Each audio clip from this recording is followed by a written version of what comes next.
मेरे दादा मुझसे पूछा करते थे, अक्सर औरों से भी पूछा करते थे, लेकिन जब उन्होंने मुझसे पूछा तो फिर पूछना बंद कर दिया। वो पूछा करते थे कि अक्ल बड़ी की भैंस। अब उनको कौन उत्तर दे। मुझसे एक दिन पूछ बैठे, मैंने कहा भैंस। उन्होंने कहा क्यों? मैंने कहा क्योंकि भैंस ये सवाल नहीं पूछती।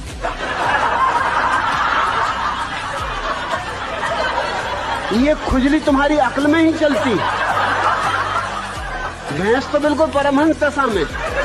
मैं कई भैंसों के पास जाके कई घंटों खड़ा रहा, कोई भैंस नहीं पूछती कि अक्ल बड़ी की भैंस। अरे भैंस को पता ही है कि हम बड़े, क्या पूछना। फिर उन्होंने नहीं पूछा। फिर मैं कई दफा उनसे पूछता था कि पूछो ना अक्ल बड़ी की भैंस। कहते तू चुप रहे।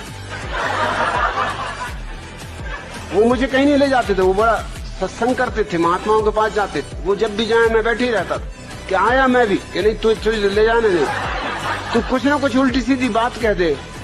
मैंने कहा उल्टी सीधी बातें तुम लोग करते हो, मैं सीधी साधी बात करता हूं। अब तुम ये बात पूछते हो अक्ल बड़ी की भैंस, और मैंने सीधा उत्तर दे दिया कि भैंस, तो तुमको लगता है उल्टी सीधी बातें कर रहा हूं। अरे आने दो, मैं भी तुम्हारे महात्माओं को जरा देखा हूं। एक दफा मुझे ले गए, सिर्फ एक दफा ले गए। एक महात्मा के पास गए, वो मिलने मुझे ले गए।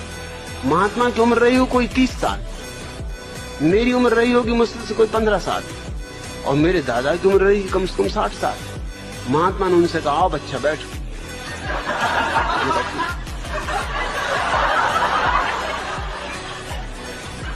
मेरे दादा ने मुझसे कहा तुम्हें कुछ पूछना तुम पहले ही पूछ लो, नहीं तो फिर गड़बड़ हो जाएगी, फिर मैं पूछ लूं। मैंने उनसे पूछा कि बच्चा एक जवाब दो। महात्मा बहुत नाराज हुए, कहने लगे मुझसे बच्चा कहते हो? मैंने कहा तुम मेरे दादा को बच्चा कह रहे हरामजादे, 60 साल की उम्र के बूढ़े को बच्चा कह रहे, 30 साल के तुम हो, 15 साल का मैं हूं, तो कोई गणित में गलती कर रहा हूं? तुम बच्चा नहीं महाबच्चा हो।